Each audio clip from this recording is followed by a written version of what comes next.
নমস্কার আমার প্রিয় ফেসবুক বন্ধুরা। তো এই দেখো আমি এসেছিলাম হচ্ছে স্পা করাতে। তারপরে এখানে হচ্ছে ছেলে আমাকে নিয়েই যাচ্ছিল। ছেলে যেহেতু এখানে ক্যারাটে ক্লাস করতে আসে মুরারয়ে, এই যে দেখতে পাচ্ছ মুরারয়ের বোর্ডটা, স্টেশনে দাঁড়িয়ে আছি, গেট পড়ে আছে, তাই মা ছেলে।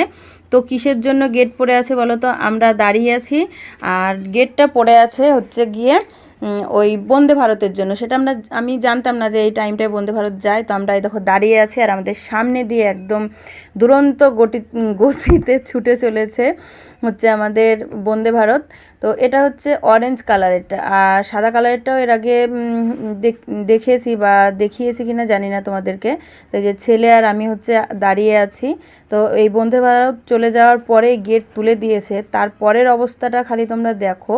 তো এটা হচ্ছে মিস করছিলাম যখন আমাদের এই সাবওয়েটা খোলা ছিল, সাবওয়ে দিয়ে চলে যাচ্ছিলাম, সেটা একটা আলাদা রকম ছিল। আর এই অনুভূতিটা আলাদা রকমের একটা অনুভূতি। যাই হোক, আমি ভেবেছিলাম যে এটা আর কোনো দিনই হয়তো সম্ভব হবে না, মানে এই অনুভূতিটা মুরারয়ের বুকে আর কোনো দিন পাবো না। কিন্তু বৃষ্টির দৌলতে আর সাবওয়ের মানে কি বলবো, যে কাজের দোষের জন্য আমি এই মানে কি দৃশ্যটা উপভোগ করতে পারলাম, এটাই তোমাদের জানানোর ছিল। তো চলো।